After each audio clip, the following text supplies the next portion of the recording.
Ah. Okay. Hello, hello, hello, and welcome to Release the Rage, which the name I do regret. So, to the notes. Oh yeah, that's the first thing. Have you, everyone there, had access to the what am I calling it? The family anger freebie? Give me a thumbs up or a nose. I will stick in the chat the link to it, and then you can grab that when we're done. It's meditative, I'd say. It's what is it? So it's a really useful tool is what it is, and I don't need to describe like what it is. It's useful for just getting you to think about the people closest to you and how you're feeling about them. Hello. I love how folks are outside. Really nice. Okay, so that's the first thing. And the next thing is, everyone done the questions or had a look at the questions? Little thumbs up. I've got one nod. Any thumbs up on questions? Potential. Another thumbs up.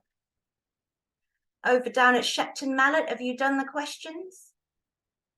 Yeah, got them in your hand. Love it. Nice. Okay, cool. So I don't need to copy those into the thing. So we'll be referring back to those later. So introductory, in a few days time I'm gonna do my anger-free program. See, I've toned it down on the name for that one. And this tonight serves as like a bit of an introduction to that, and covers a few of the elements of the first part of it, I suppose. And the whole point of that is as it says, it's anger free. It's about getting free of anger, which segues me nicely into anger, because it's a wholesome thing and it's a healthy thing until it's not. And I was speaking today to someone about that anger is, you can never be completely rid of anger because it's necessary and it's good. So this is always, when I'm talking about being anger free, it's always about getting rid of the negative anger, the disruptive stuff, the stuff that leaves us in guilt, the stuff that leaves us in shame, and all of that. And also, I suppose I'm speaking to people who have fear of anger as well. So it's not like you're the angry one, it's the angry person around you as well. So all of that, it all gets covered. I'm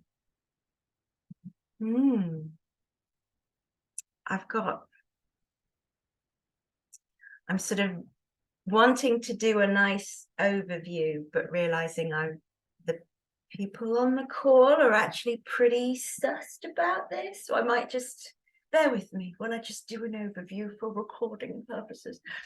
What can I say about anger? Oh yeah, the physical aspect of getting angry and being around anger is, they're kind of both ends of the same spectrum. So when we're around anger and angry people, it's damaging because of all the boundaries that get transgressed and the things that we put up with and allow that we never would. And then there's always that feeling of being betrayed and betraying the self that comes from hanging around angry types. And then if you are in anger, it's just huge, the physiological mess of it, the heart rate, the blood pressure, the yuck, all of it, as well as just the emotional baggage, the not processing.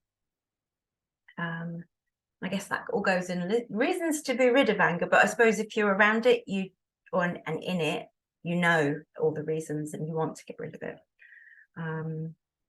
And that, I guess, leads me to say about stopping the triggers, and that being free of anger in the sense of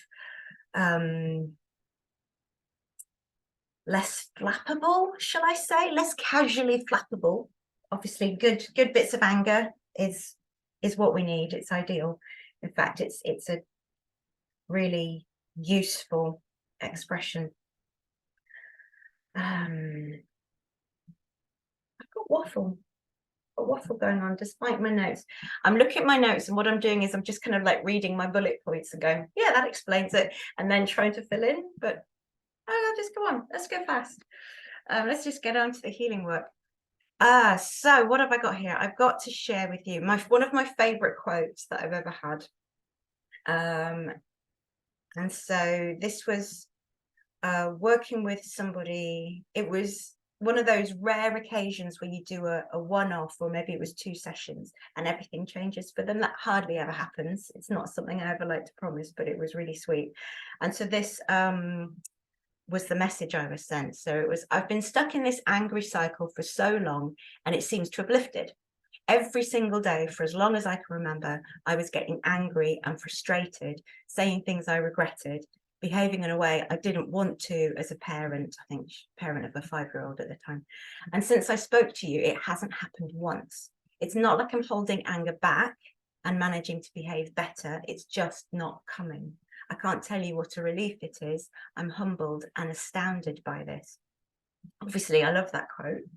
Freaking awesome. But it also makes me feel really pragmatic. So when I work with this client, I work with them exclusively on family issues. Just the whole session was family issues. And they gave me that quote, was it a couple of weeks after?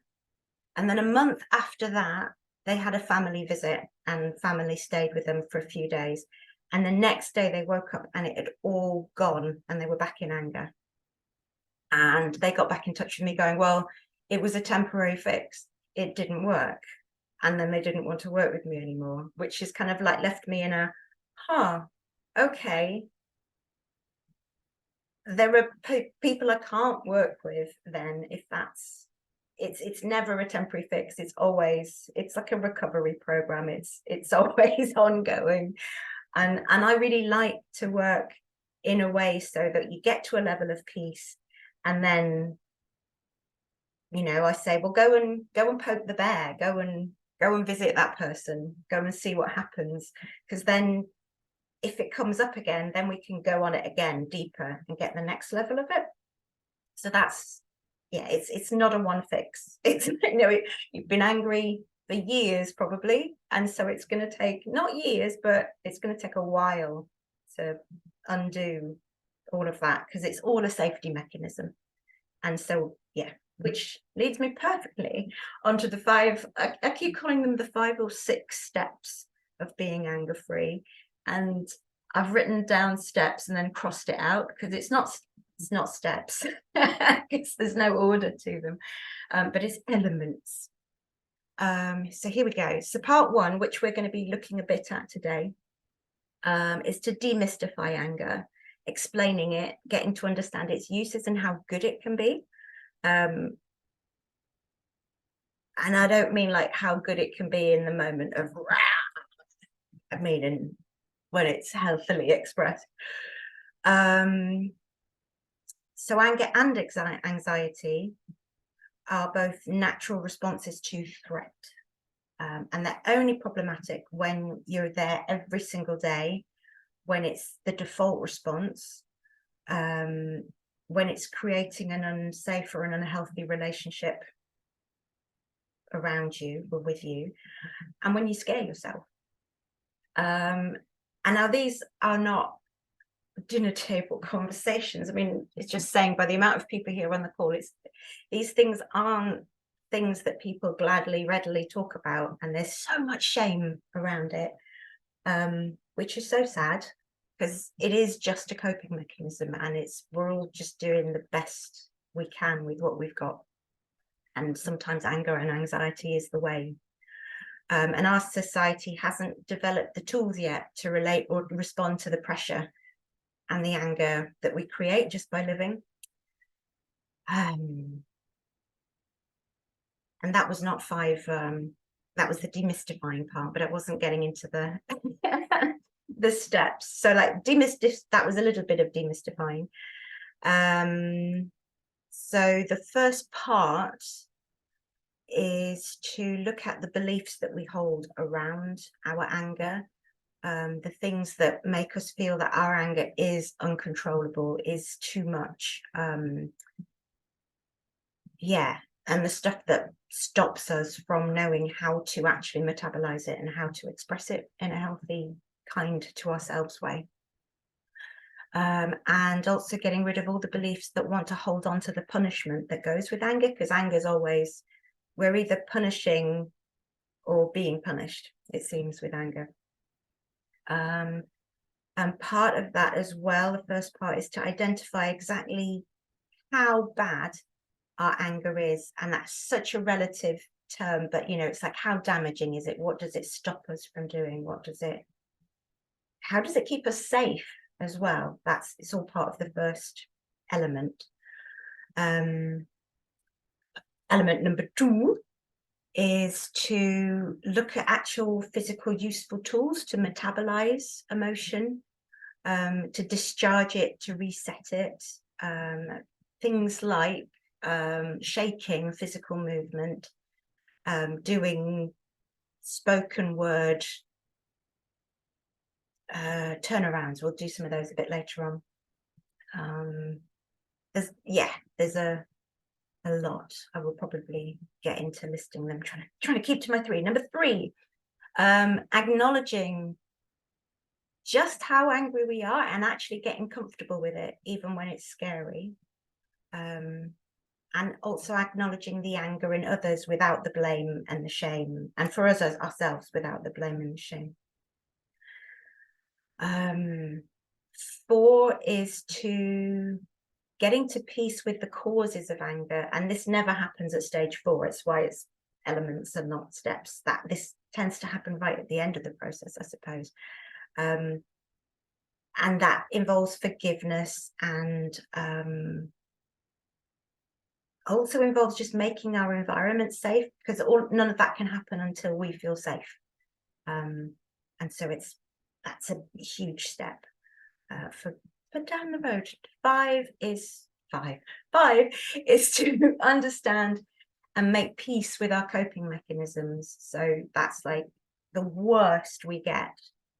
That's about kind of digging into that, the bad bit. That's the murky. 5 is a difficult step, difficult place to be. And 6, the last step, which isn't last, it's somewhere right near the beginning, is being able to find ways of being and expressing that isn't anger, and other ways. So as I say, it's not steps, it's all elements, they all get woven up together. And so today we're doing mainly step 1, or bits of step 1. Cool. You know what, I've caught up with my notes that I hadn't finished writing before the course started, so there we go. Let's just give all that up and start doing some healing. So let me get back to my online notes, or the computer notes. I believe the next bit I wanted to do was to get you to look at your questions, which was I will read them out. To think about who or what upset you, a specific situation. And in that situation, how do you want the upsetting thing or person to change? And in that situation, what advice do you want to give them? And you can be as rude and unhelpful as you want. And in order for you to be happy in that situation, what do you need them to think or feel or do or say? And what do you think of them in that situation?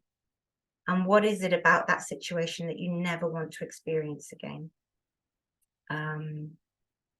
Yeah, so going over that, very much hoping you've all got a simple, not too complicated, not too deep scenario that you're thinking of.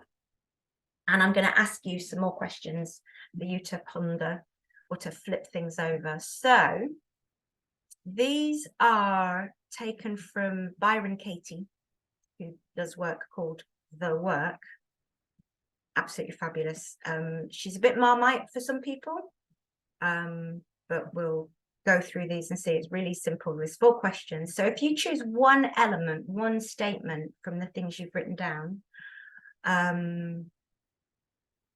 don't know, whichever element of it makes you most. Oh, I'm just seeing a question that I've not answered. Sorry, let me look at the chat. Where are those questions? With different questions. Oh, did you?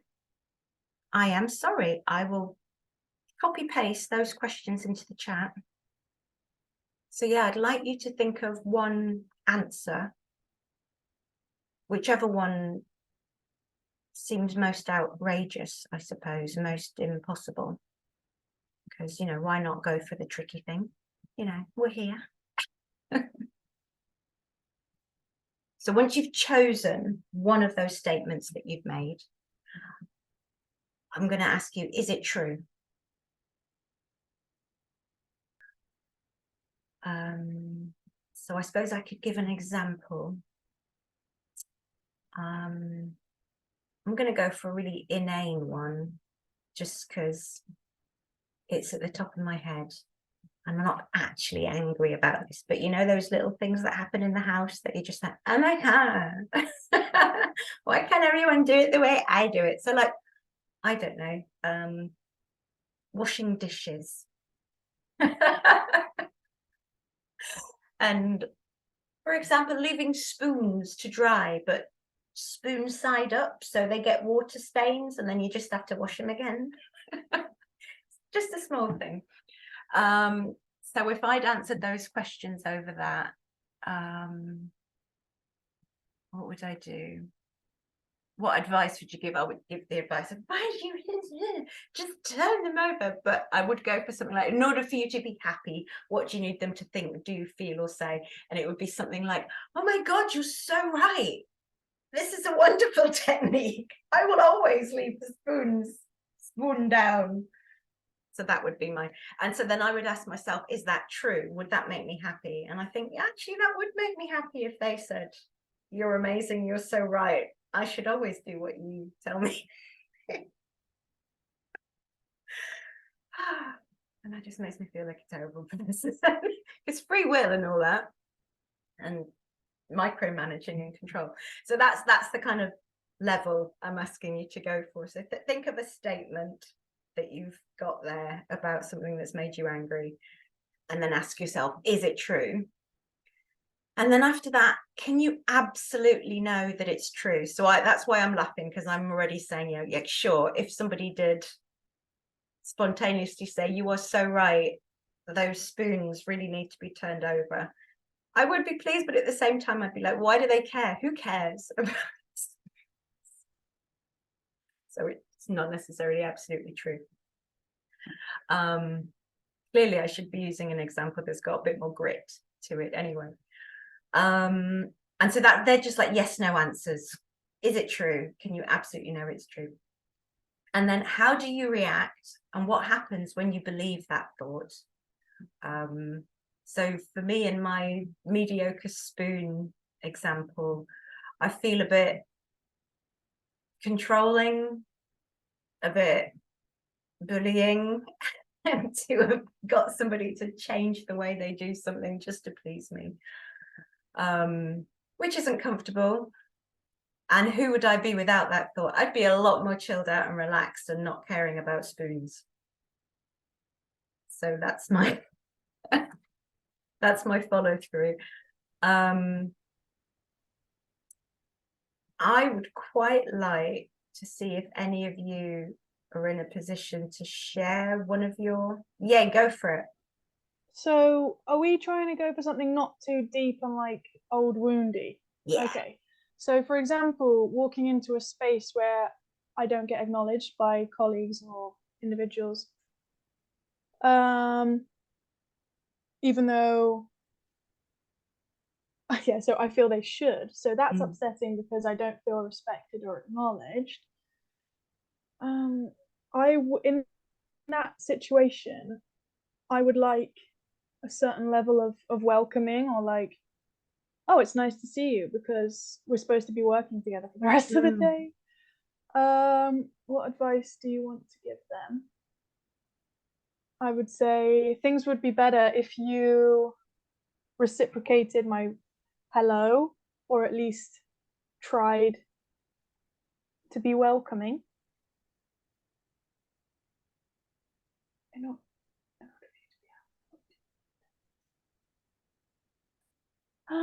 If I were to be happy, I would need them to think about how they make other people feel. And as I say this, I can feel the hypocrisy. Funny, It isn't it? reeks. Yeah, it's all over this. Yeah. I would want them to consider my feelings and how it could improve everybody's experience if we were to be more friendly and respectful and welcoming. What do you think of them in this situation? I think that they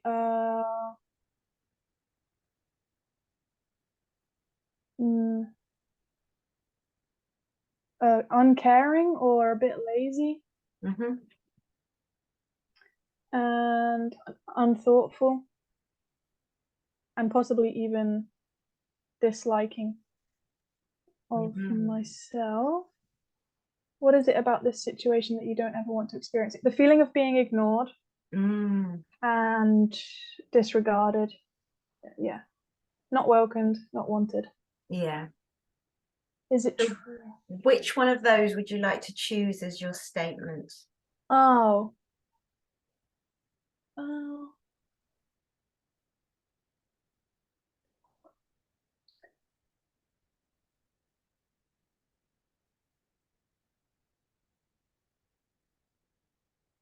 That I think they are being lazy, unkind, or unthoughtful. Is that a word? Yeah, I reckon. Cool. So I wrote that one down as you said it first. So you said, I think they're uncaring, lazy, unthoughtful, and they possibly dislike me. Okay, so now I'm going to ask you, is that true? Possibly, yeah. Wait, am I supposed to answer yes or no? Yeah. Yeah and no. Wait, sorry, what? Wait, it can be both though. Hey? Could you say the question again? No, I mean, so what your statement is, I think they're uncaring, lazy, unthoughtful, and they dislike me. And so the question is that true? well, yes, part of me thinks yes, and another part also says, but they're also experiencing emotions that may make them react that way, or they don't have great social training. Like, so it's a soft yes. And Yes, so I I'll think go it on to the is. next question is, can you absolutely know it's true? Which I think you've kind of answered because you started to give them. Okay, I'm going to say, yes, it's true. Can I absolutely know it's true? No. Okay. How do you react? So how do you react? And what happens when you believe that thought, when you believe it is true? I get angry and want to push them away and make them feel what they made me feel.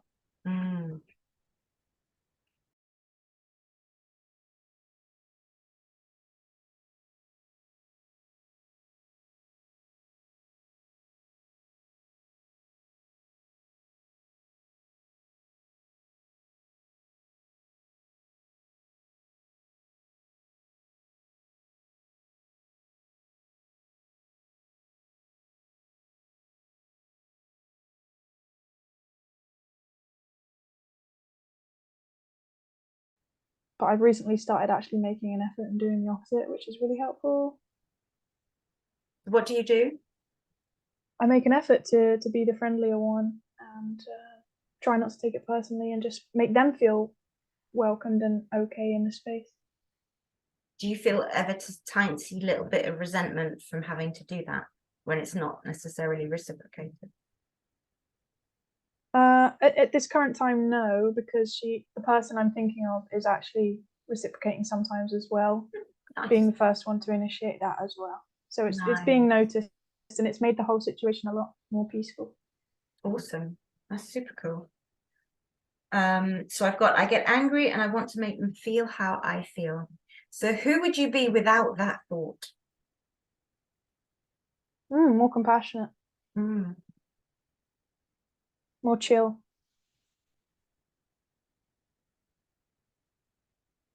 And so for the others on the call, if you're, do this with your own questions as well. Like pause if you have to, if you want to replay. But I'll let but you on the call, I'll give you a bit of space to be thinking your own thing as well. And so now it's time for some turnarounds, which are tricky. So you've realized that you would be more compassionate and chill if it wasn't true. And you've also realized that it's not entirely true, but it's easy to believe it. It's easy to fall into that. And so one turnaround, I'm going to get you to come and think of some turnarounds. One turnaround, instead of, what was the starting one? I think they're uncaring, lazy, unthoughtful, and they dislike me. Would be, I think I'm uncaring, lazy, unthoughtful, and I dislike me. Can you think of any scenarios for you personally where that is true? You don't have to vocalize them. Yeah. Okay. Another turnaround is they think I'm uncaring, lazy, unthoughtful. And I can't turn around the last bit. Yeah. So can you think of any instances where that is actually true? Yes, I can think of one specific. Yeah. Okay, so that's going to feed into your scenario. If there's a crumb of that around, that's going to be feeding into your,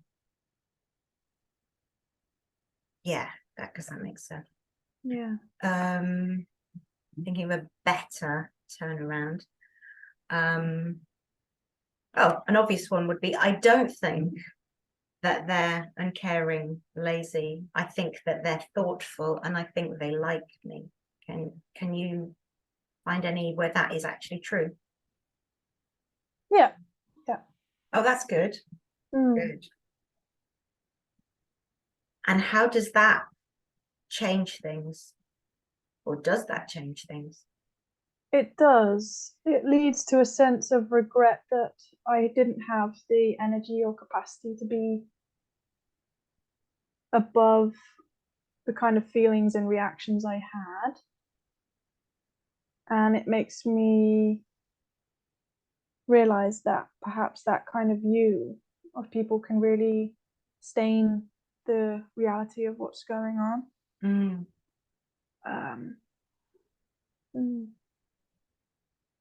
Ooh, nice, but also hard. Yeah. Now this one's an interesting one. And the next turnaround is I look forward to them being uncaring and lazy and unthoughtful and disliking me. Look forward as in positively, or just expect or anticipate? Yeah, positively. No. Okay. Yeah, it doesn't often come very easily. And I suppose this fits in with, how would I explain that? When you get to the compassionate place and you start to think about times when you may have done something that upsets them, then they would be reacting honestly and openly to you in the moment rather than getting all passive about it. And so that would be an example where you look forward to them thinking of you in that way, because it's an honest reaction to bad behavior.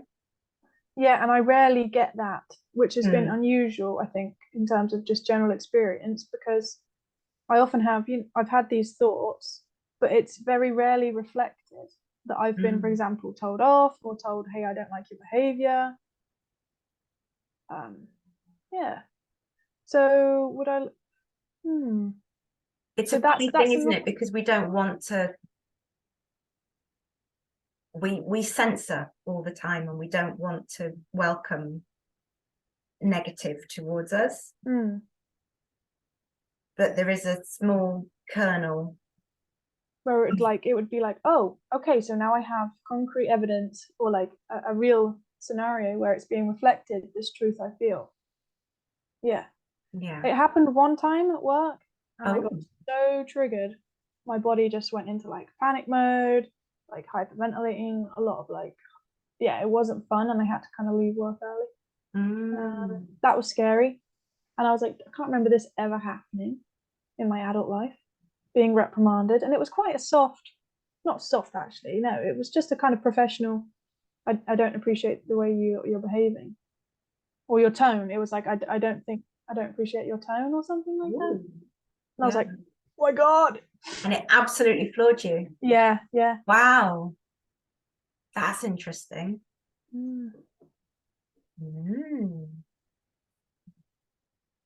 But looking back on it, was that more useful? Oh yeah. And I apologized immediately in email form, and I asked for feedback and like advice on how to improve my professional tone, because honestly I was reacting from a place of stress. There was a very stressful situation happening, and I requested help, and she didn't like the way I asked for help. Oh God. Oh God. That's a yeah. like... Yeah, she was asking all these different questions, and I was getting quite exasperated, and we just needed someone there to come up. So maybe that was part of it as well. It was a bit like, this is unwarranted, and it's coming from a place of stress rather than like just being rude. But anyway, I didn't even get any advice or support on how to improve my professionality. So that was I left that job. That's a frustrating scenario. Yeah. But within that very strict parameter, can you, I suppose you have just explained that you find there is a possibility of a kernel of truth of saying the turnaround. I look forward to them being, what was it, uncaring, lazy, and unthoughtful. Well, I suppose the only way I can see that as happening is if is the sense of having described them as that in my head already, and then looking forward to seeing that occur again, and then like validating myself, being like, yeah, I knew that's how they are, and then tut, shame on them. With the judgment. The judgment, yeah, which I don't really want to do. I'm trying to see past that. Okay, let me look for another turnaround.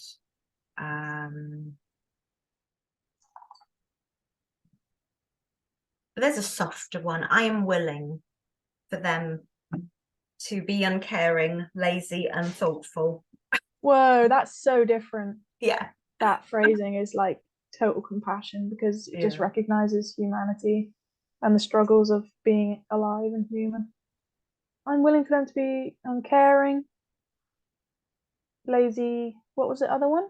Unthoughtful. And for them to dislike me. Oh wow. And for them to dislike me. Yeah. I can get behind that. Wow. Nice. That's pretty cool. Good. Because I know I've been there myself plenty of times as a defense mechanism. It's just like, I don't care about anything. So I understand where it's coming from. And also, I don't know if lazy is a real thing. Yeah, blame is stories, isn't it? Blameless? Blame is stories. Can you say that again? Blame is stories. Is stories. Yeah. Yeah, and laziness is just pure like judgment and blame, I suppose. Yeah. Yes.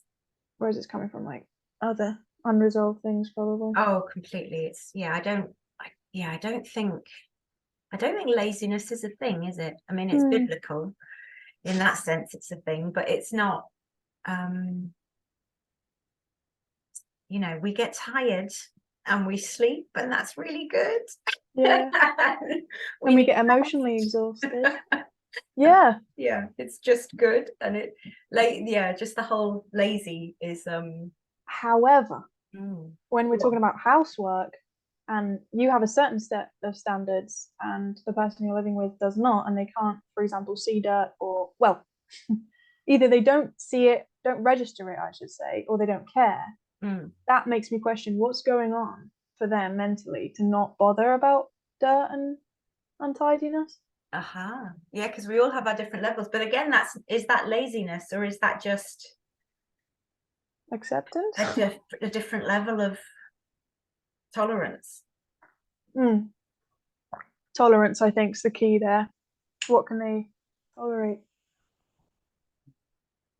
Yeah, some people can function fine and fine enough in a really messy environment, but others prefer order. Yeah, I generally prefer order, but I live in chaos and mess, and every so often it'll just all click into place, and I suddenly find myself vacuuming, and I don't really know how I started it. And it looks so much nicer when I finish. It's like, oh, that happened. Good. I reached my peak. Yeah, but it can cause a lot of stress and strain if there's one individual in a household that really needs that and wants that, and then other people don't care, and so they don't do it. Absolutely. Cool. Thank you so much. So how are you, if I go back to the very first, I think they're uncaring, lazy, unthoughtful, and they dislike me. Is that true? It could be. It's still got a could be. It's not gone to no. Interesting. Okay, well, we'll work on that a little bit more in another way. Does anyone else want to give a walkthrough of their statement? I've got a maybe. It's just really helpful listening. I just want to say that because I put the cover over so I can walk. It's really helpful listening, and I've been translating. And I realized for myself, it's more, it's more kind of collective and just generic sort of. Yeah, it's all mine. At the end of the day, and it's like, why don't they recognize my needs at the end of the day? That's basically it. And that's what I'm just doing. That I'm realizing that at a fundamental level, and truthfully, in a lot of the interactions, the people that I'm around aren't as haven't explored themselves as much as I have, so they don't have the tools or awareness. But I'm frustrated that they don't. So I'm very fucking. And fuck them anyway. So if it's a more generalized anger, if it's not like a specific person or situation, then you can still do the questions, but when you're looking at it, instead of they, think my thinking. Instead. My thinking. Very true. So my thinking. So if you say, like what was I should have written that down as you said it, they haven't done the work. And they're all so it would be my thinking needs work, my thinking is frustrated, and then you still go through the steps with that. And also you're definitely right about the thinking. I mean, I totally agree with that. It's my thinking, but there's something that happens for me, and it's just a particular incident that happened recently with this with this new friend of mine who has been sort of using me as a free therapist, and I'm frustrated because I'm clearly allowing that to happen. But something happens in the interaction, which is a felt thing, and I realize, oh my God, I'm in something now, and I can't shut it down. And it's more of a feeling than a thought, and it's kind of womb-like, and it's hard for me to shut it down. So actually naming this is really helpful, because I feel like something's taken over, and I can't, there's no time in the moment to put up the boundary or to sort of separate myself from what's going on, what's mine and what's hers. And suddenly I feel like this is very interesting. I feel like she's plugging into my womb and sucking all of my chi out just to help her. It's terrible. God, that's really but that's what it feels like. That is. Wow. But that's what happens sometimes. But that's what happens. Yeah. And I feel it because I used to do it, you see, and I know what it's like. I used to do it, and I feel it's got to do with those kind of underlying collective movements, which I'm sort of attuned to. So yes, thinking is one thing, but then there's a felt sense of, I suppose, it's quite deep and ingrained in the patterns of how we. Yeah, I The mean, unspoken.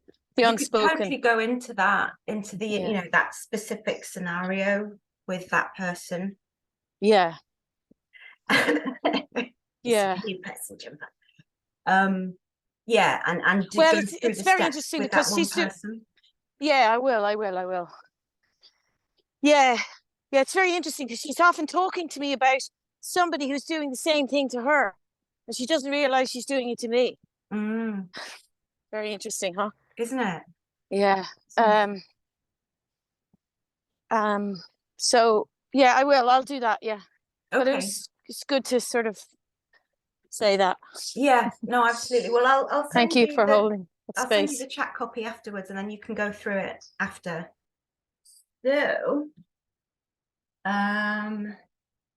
So yeah, so if everyone can isolate a statement from those first questions, you could use the one you've already used. That's also possible. And we're going to take it into the body this time instead of questioning how much of a few I have around anger. Oh, so I've got the message here. I'm realizing how much of a few I have around anger and suppress it in myself. I mean, that's a huge one. And being a mother of small people, how much fear? Yeah, that makes more sense than few. Thank you. Yeah, being mother of small people as well. It makes it, it's like a natural thing to suppress it, and then of course it's got all the issues around it. Would you like to go through a statement? You don't have to. Or at least if everyone can think of a statement from their questions. The subject I chose. Fair enough. Fair enough. God, the subject I chose was mega heavy. Let's not do that. Let's not do that. But that's fair. But you can do it with yourself, and then I'll be on the end of a phone as well if it all goes a bit afterwards, and it's fine as well. Okay, so if we each choose a statement from our questions,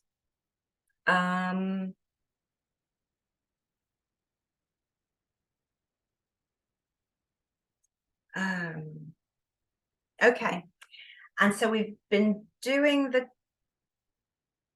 the work questions to open it up a bit, but now we're going to go into the body. So if you just think of your statement and then think about where you're feeling it in your body.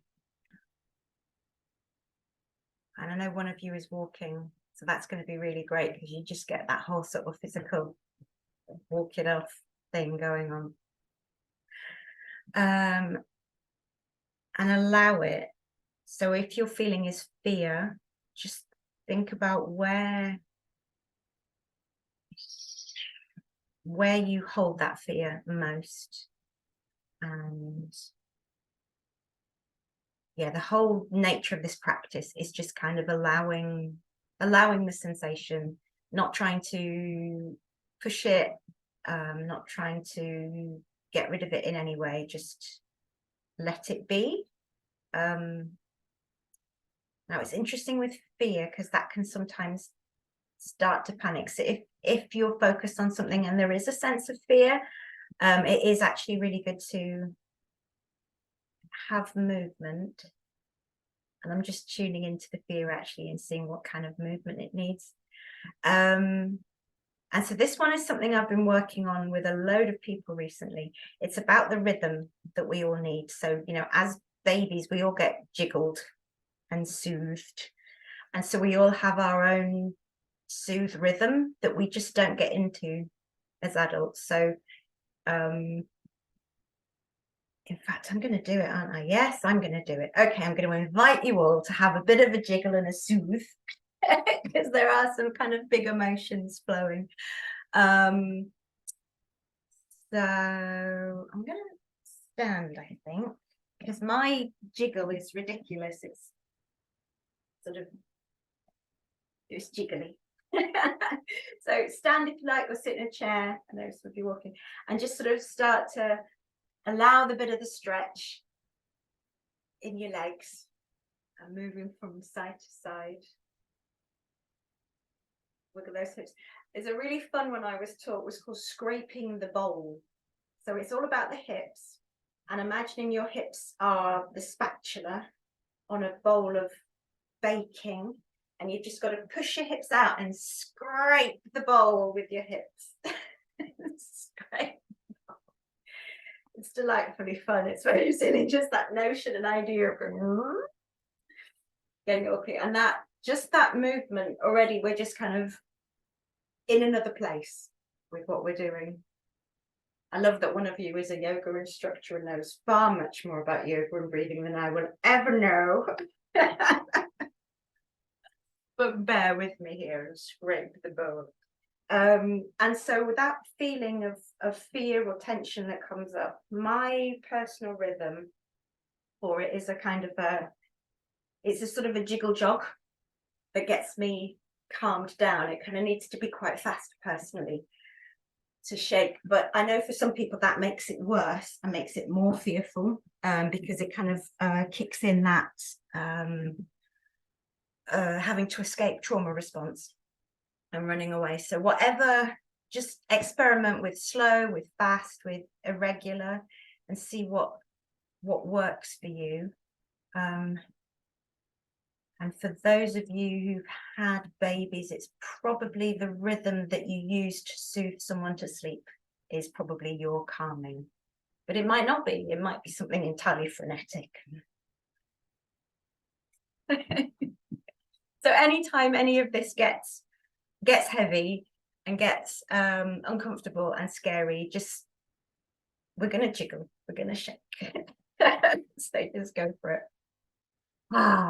So focusing back in on the statement that we have, that we want to undo a little bit, and where we're feeling it, and then just breathing into that space or jiggling into that space, whichever feels right, whichever feels best, and allowing it. And then from my end now, I am focusing on each of the strands from each of you and just sending energy your way for some release. And if you're listening to this on a recording, it's also, that's the whole quantum principle. Everything at the same time, everything everywhere all the time. Oh, I've got this one. I either rock back and forth like rocking a baby, or shaking my hands, almost like shaking it out of my fingers. Yeah, that is a good one, actually. Yeah. Oh, yeah. Yeah, I'm liking that. Yeah, it's for me today, it's very much upper torso. So I'm kind of feeling the resonating fear. So when I work energetically with people, I feel it in my body. It's all somatic. And I'm feeling somebody's fear in my chest. And so, yeah, loads of upper body is really, really effective, which is nice. So yes, more of that, more of that. Yes, so quick, brief quantum. The reason it's called quantum theory is that quantum energy healing, sorry, is because of quantum theory, which posits that particles can exist in different places at the same time. And in a healing sense, it talks about our energetic field that we have around ourselves, and the principle that thought, influence, and matter. And so that's your quick pocketbook quantum theory sketched out for you there. So I am yeah, so keep coming back to the thought and the physicality and where you're feeling it.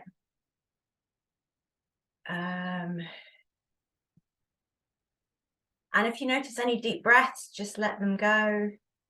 If you notice any emotions, kind of take a note of them, but don't actually let yourself go into them. Or rather than saying don't, I'll just say keep yourself away from going into them. One thing I didn't, he said that as he took a deep breath. Yes, excellent, that's a release. One thing I didn't get you all to do was to give it a number at the start, and I had that in my notes. So if you take a moment now and think about your statement and think about it in your body, and also then give it a number from 1 to 10, with 10 being just awful, and 1 being kind of all right. 2 great moves for in the moment. Yeah. Yeah, give it a number, and if you've got your screen on, hold up fingers for number or type it. 5, 6, thank you.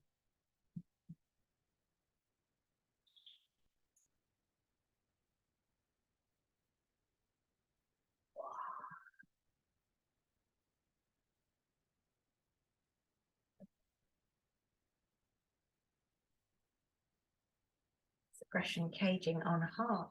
Ooh, when you say caging on heart, does that mean that your heart feels caged?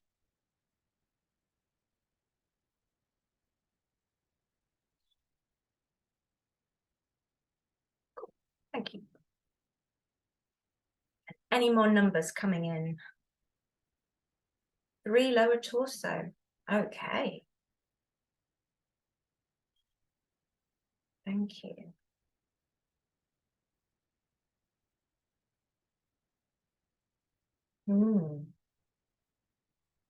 Okay, so keep focusing in on those areas and if you've lost it, just go back to the statement that you've chosen and feel into where you're feeling it.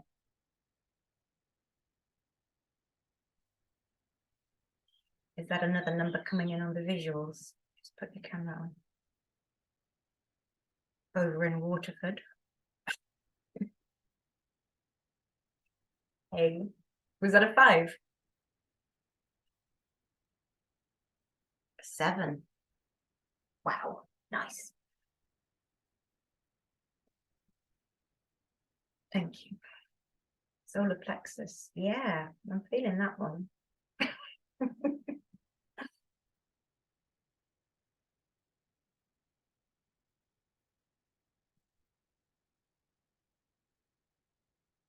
Not heard from the mallet yet.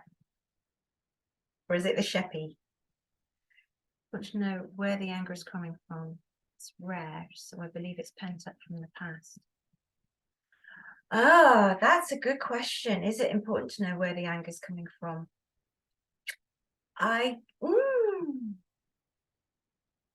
Potentially, because it's linked to your statements, so that gives a big clue.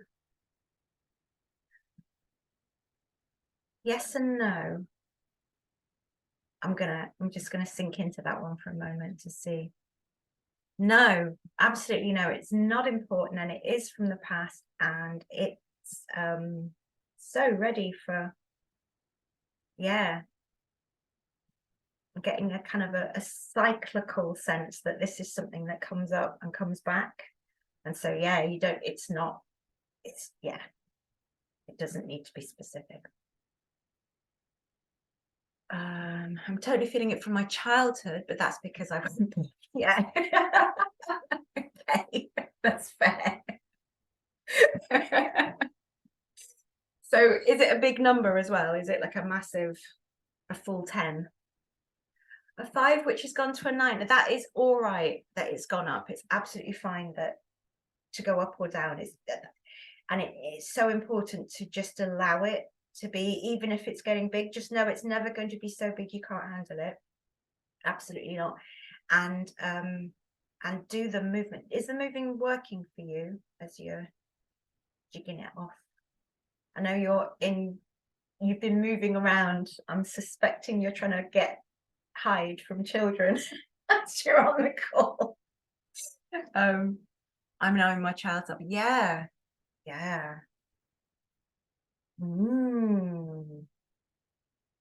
Okay, as long as it's safe. As I say, when this is finished, I will be on the phone to you just to make sure everything's all right. Well, that's quite fun. Taylor Swifting it, nice.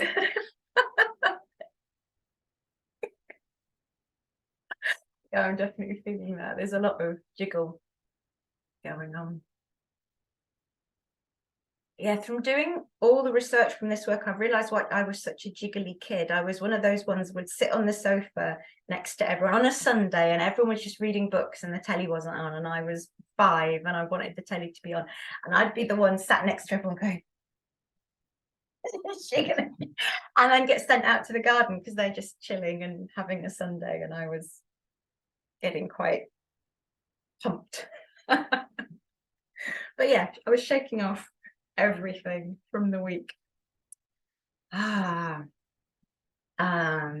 Okay, there is loads of release going on,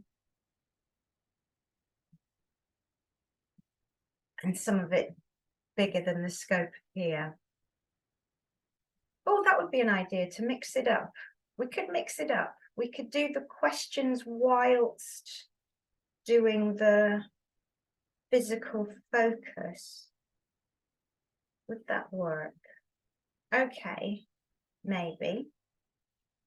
So focusing on the physical and wherever it is in the body, and then ask yourself of your statement, is it true? And then as you're asking yourself that, is that amplifying the physical, or is that diminishing, or is it doing nothing to the physical?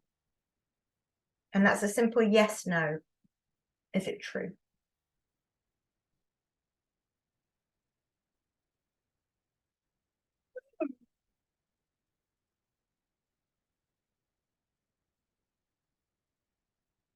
And there is so much movement going on. I'm not sure if we're going to cut through tonight, but if we don't, this is still a useful tool to pick up on and go over again. And so the second question is, can you absolutely know that it's true? And again, that's a yes or no.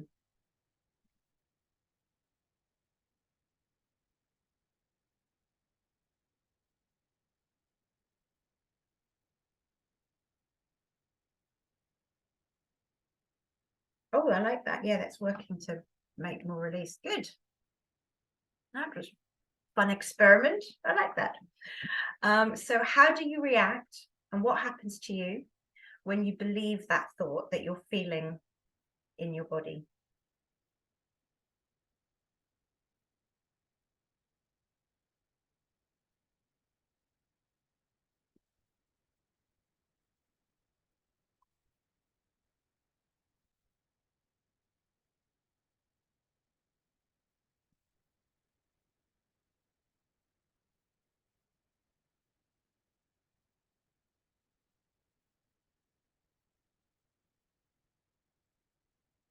Makes me feel small, shrink and shrivel. Is it the feeling that shrinks and shrivel, or is that you? Both.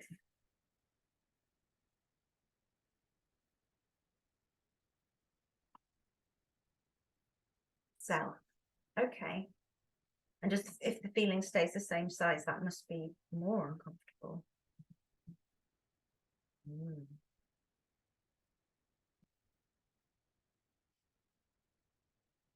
So at this moment, then, it's appropriate to give more compassion to the feeling, if that's possible, from a diminished state. And then the next question would be, who would you be without that thought that you believe to be true?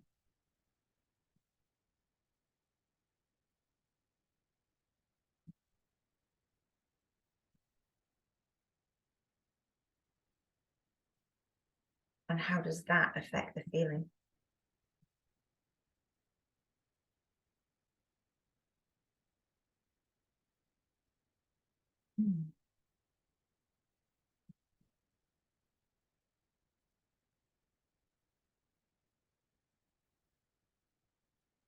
Ooh. Yeah. Got a bit of a jiggle on as well.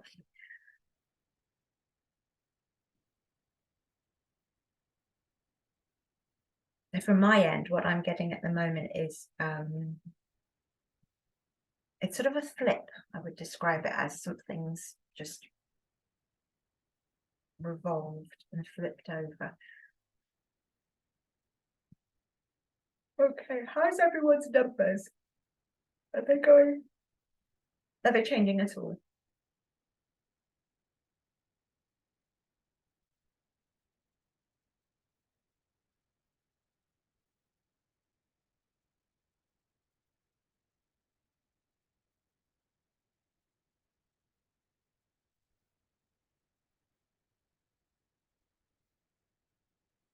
Back down to a 5, down to 4.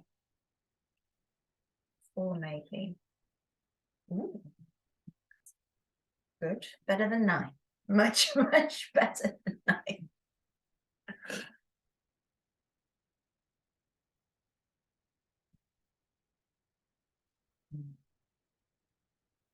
Is that 7 changed?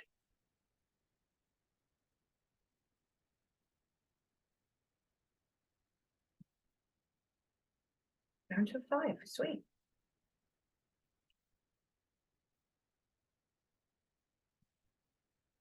I love how sunny it is where you are. It's more cloudy. Yeah. It's great. You're only a few miles away.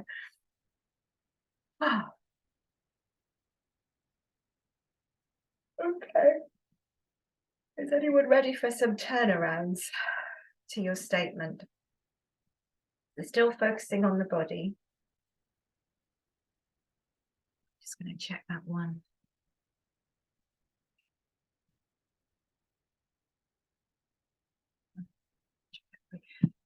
Yes, sweet.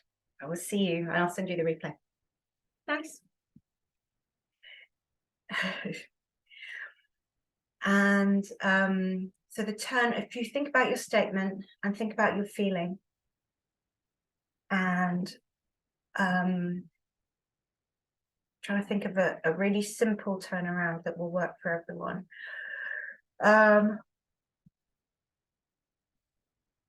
I suppose the first one could be, oh, it's really funny seeing people moving. I've got to start moving too, so I'm just joining in. Go past it. Turn it into, I suppose turn it into an I statement.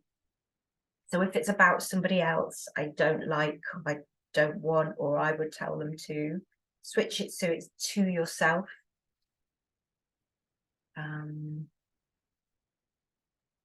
If anyone needs any help with it, just type their statement and I'll help you flip it.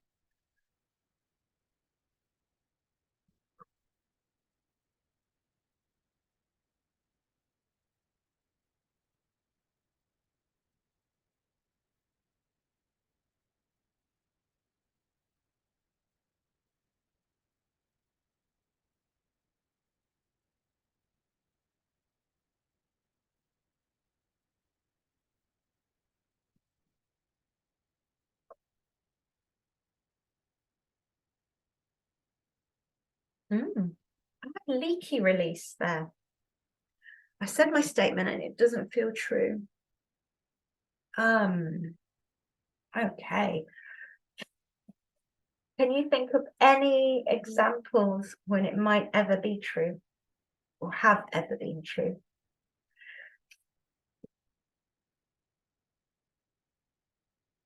Yes. Okay. In the past, yeah. The recommendation is to try and find 3 examples that have actually happened where it can be true, and finding 3 kind of allows it to be true, but you might not have 3.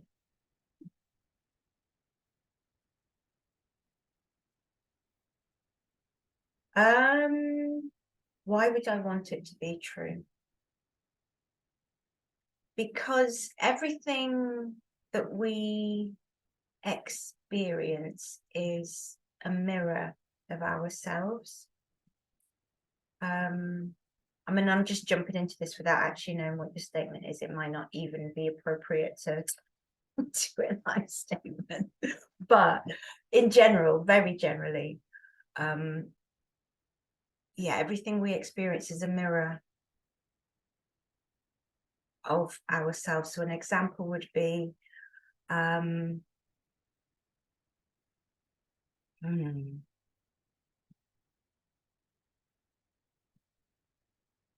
to think of an example using my issues, shall I say, over tech and people on the call and everything that was standing in my way to get everyone on the call tonight. And that's all linked entirely with my fears of performing. And so I suppose something like, you know, there's nobody's interested, nobody's here would be something like, I'm not interested, I don't want to be here because I've got my fears of standing up and saying. So does that help? Yeah. Is it important to acknowledge this as true so that we can, well, why is it important? Because I already know that there's a part of me that can be uncaring, unthoughtful, because each time we can do that, it allows us a little bit more compassion for the person and the situation, because we see it's not entirely on them, and it's not to say we have blame, and it's not to say that, you know, it's a situation we've created because we deserve it and we're learning. It's all, that's all bullshit. No, it's just that they're little kind of vignettes where we realize, oh, there might be more to this than I'm allowed to see right now. And that just allows a little bit more compassion, and we need to step further into compassion safely when it's, you know, we can never be compassionate if we're not safe. It's inappropriate to extend compassion if there's still danger in this scenario. You know, a thing has to be over and properly finished before we can be compassionate about it. I hope that's useful.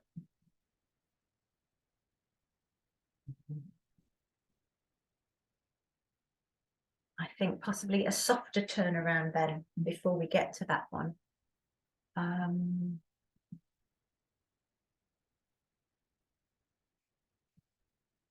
I could do the turnaround, and I feel like it's helpful, but I've also know that I focused my beliefs about myself on the negative the majority of my life, so it feels like going back into that space of low self-esteem.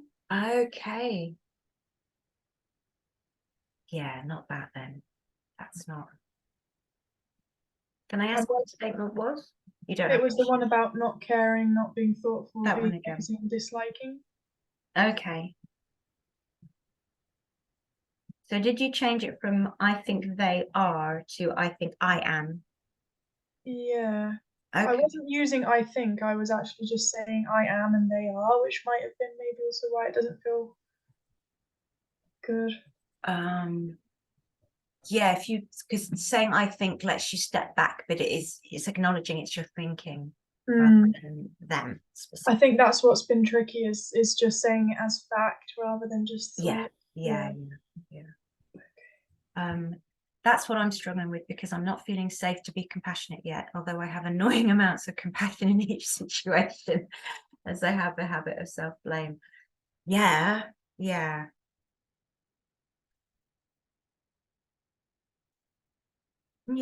Sarah, can you give me I went with my My stalker situation, to be clear. Yeah, that is massive.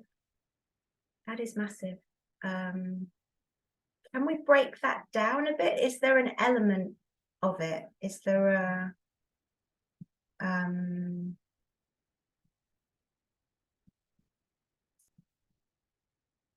yeah, I suppose that would be the what you would like, what you never want to feel again, I suppose.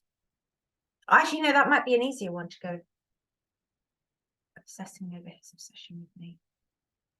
Well, yeah, that's completely understandable.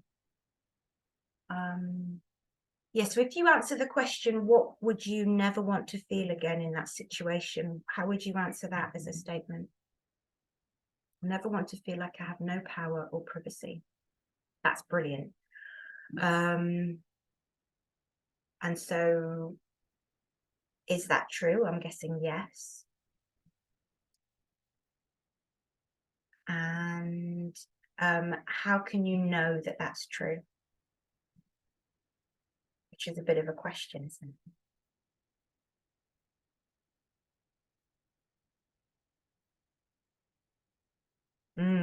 it? Big question.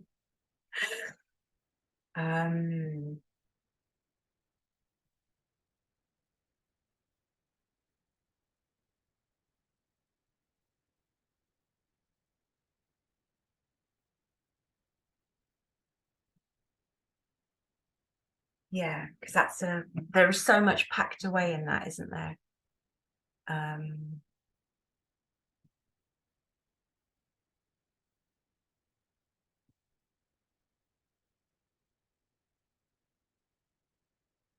might leave that. I might leave that for now, unless you've started tapping a massive essay, and then that's fine. Press send. I definitely went too deep. It's all right because we can still work with that. So the next one, I need to bring these up on another page so I can not keep scrolling up and down. So how do you react? What happens when you believe that you have no power and no privacy?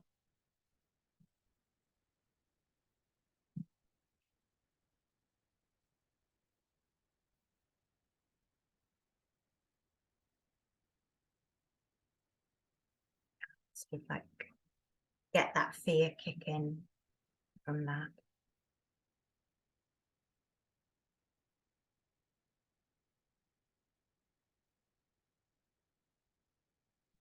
Panic, I want to hide and give up. Yeah, absolutely. And who would you be without that sense of no power and no privacy?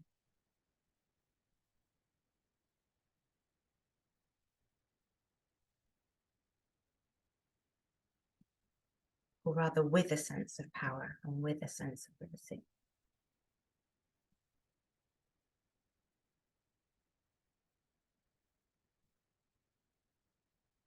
The real you. Yeah, I like that. So your first turnaround is a really nice one, and that would be, I want to feel like I have power and privacy. Yeah. And I do feel I have power and privacy. Is that one possible yet?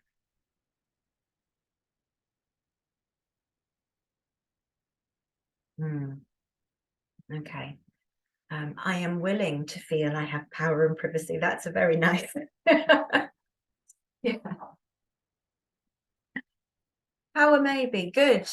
Good.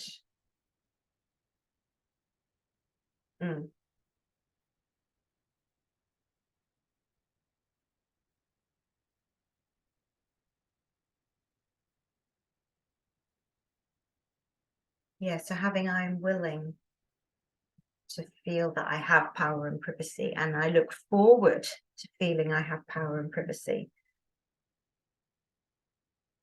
But it's stripped away by shame, having my traumas outed. Oh. Mm.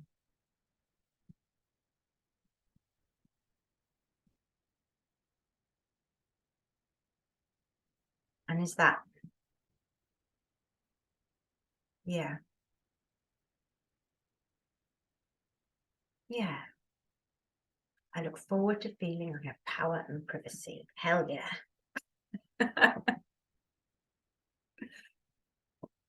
Yeah.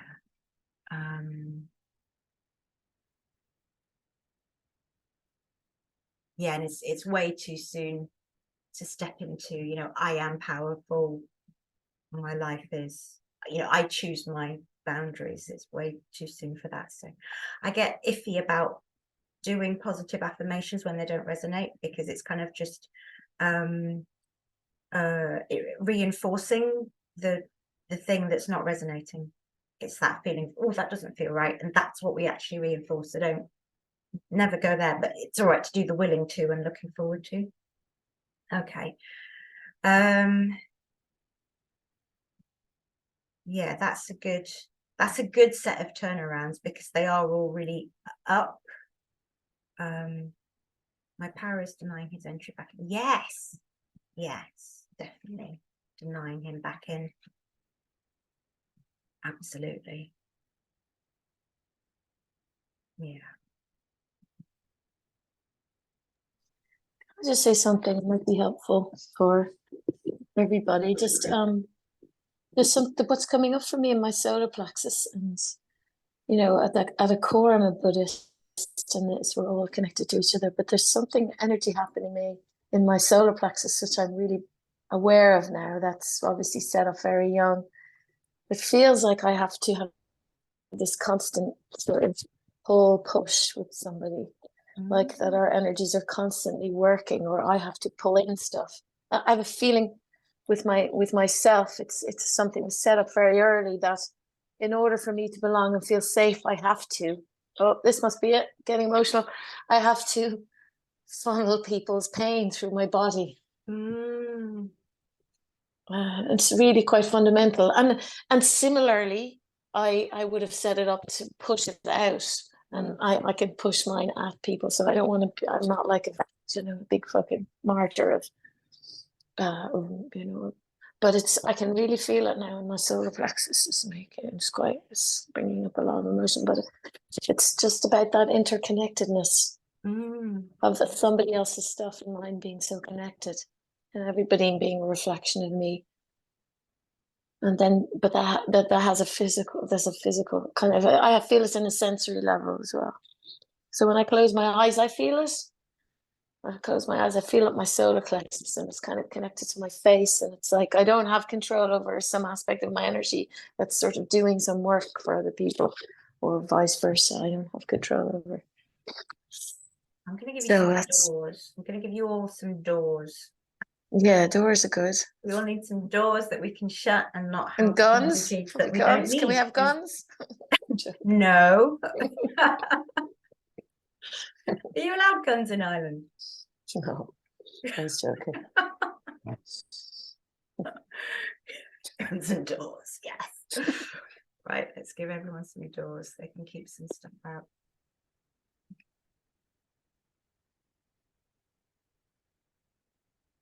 Because in the woo-woo world, there is a lot of transmuting that goes on. 3 people, 4 people. But it's not the best way. It's always best to transmute through source, because then it's not your energy. Because if we pass other people's energies through ourselves all the time, we're exhausting ourselves, depleting ourselves, but also adding our stuff to their stuff. Yes. So yeah, the bypass to source every time. And how do you do that? Like, what do you do that physically? What do you imagine when you do that? That's a very good question. Let me just talk you through what I'm doing for each of you then. So, oh God. Oh, Carla, maybe talk about what goes on inside my head. Oh, hang on. I'm sorry. No, it's all right. I've just got to slow it down. You know, when you do something so habitually, you just do it. And now I'm trying to go like, what am I doing? Oh, would you look at that? Okay, right. So I am visualizing energy connections, I suppose, between, you know, we all are energetic batteries. We pulse out energy. We have our own magnetic fields. We interact with each other. So I am visualizing each of your magnetic fields, and instead of the energy Venn diagramming and intersecting, what we've got is it meets your energetic field and flows around the outside of it.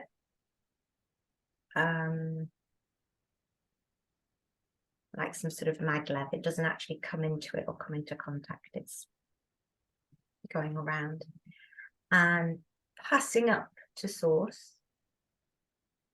and being sent off to do whatever is best for it to do.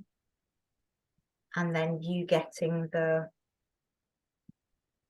response back down, or the response coming back down, not necessarily directly to you, but going back to that person. So instead of it coming within, it's deflecting and going up, and that way it's a element of transference, because there's that communication point of touching in, but it's not coming within. There's boundaries, isn't it? I feel that. Thank you. I do. I feel that. That's really helpful. Thank you for sharing. What were you talking about when you were referring to it, sending it around and up? It would be the energy from others, the electromagnetic connection of people's. So instead of allowing it in, passes around. There is still connection. Connection has not been stopped, but it's not quite so personal. That's. But why are you saying it's from others if it's also can be generated from self? In what sense? She was just describing what she does when in this room, in this particular space. I get it, but I was just wondering why you're saying like deflecting energy coming from others, whereas if you've taken it on board and it's yours, so how come it's not coming out of us, for example? This is for when we're interacting with someone and we're taking on their issues and transmuting them within ourselves and then passing them back out. You know, I thought you were talking. Okay, sorry. You were talking about this specific thing that got spoken about with the push and pull with the solar plexus. Yeah. Oh, my bad. Okay. Yeah, and it's a generalized way of interacting, because especially when we're with a friend and they are in a state, we want to take it on because we want to help and we want to hold it, but it's actually the really last thing that they need for us to do, because we're just tainting it with our stuff. And so this way we're still connecting and allowing it to go where it's actually going to do them some good. Yeah. And then what gets passed back to them from source rather than from us. I see. Yeah, and it's just like it's a better way of holding space for each other rather than like literally within ourselves. Yeah. Yeah. So would someone who does the primary thing, the first thing you mentioned, automatically, would they have to put a lot of effort and repetition and practice into doing what you've just described, or are you giving us the tools like energetically? I was energetically setting that up as a tool, because as is always the way with these things, when we all get together, there's always a constellation and there's always overlap, and knowing each of you as I do, you've all got a little bit of that instances that have happened when you get a little bit invaded. Yeah, so that's going to be useful to just keep your doors up, no guns, but keep your doors up a little bit more. Chat through the door rather than opening it up. Yeah. And when we're intimate with someone, or when it's our children, we naturally just let them in. It's just the way of it. So this is more for everyone else that hasn't been near a birth canal. It's if you let them in the birth canal, then they get in your energy, or if you let them out your birth canal, they get in your energy. But yes, for everyone else.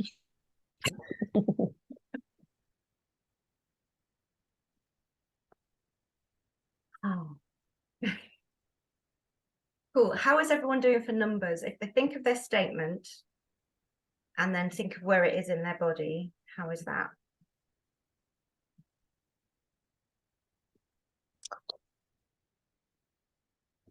Three. Sweet.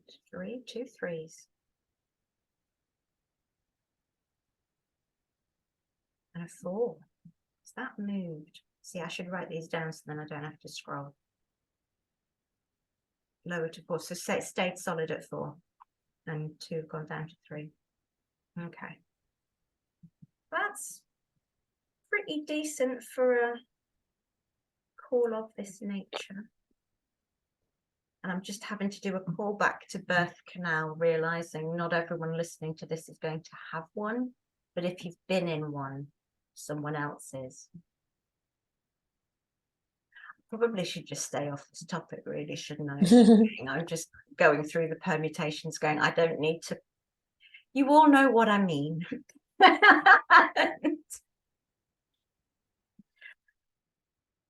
Oh, realizing all the ways which I've held power. Awesome. Good. Good. That's really nice. I'm wondering if you could do a future session on releasing the energy that's been stored or taken on via the birth canal. Yeah. Yeah, that would be a whole thing, wouldn't it? Because that is, yeah, intimately held energy is, oh my God, it's huge. Oh God, that's a genius idea. Yeah. Oh no. Yeah. Yeah. Seems daunting. Yeah, definitely. Yeah, I might do like a half-day thing. Yeah. That might be, yeah, a big, because that is massive. Yes, let me write that down.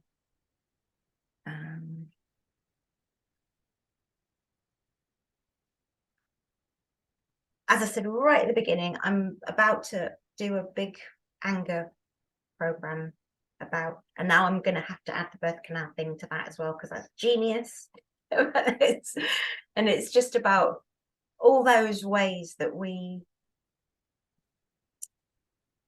have to be in anger because it's the safe way, and it's about finding other ways and unpicking those things so that we can just put it down and walk away from it. Yeah, I think that sums it up. Thank you so much for Thank you being here. Thank you. Thanks, Catherine, and everybody else on the call. Yeah, thank you. Yay, nice.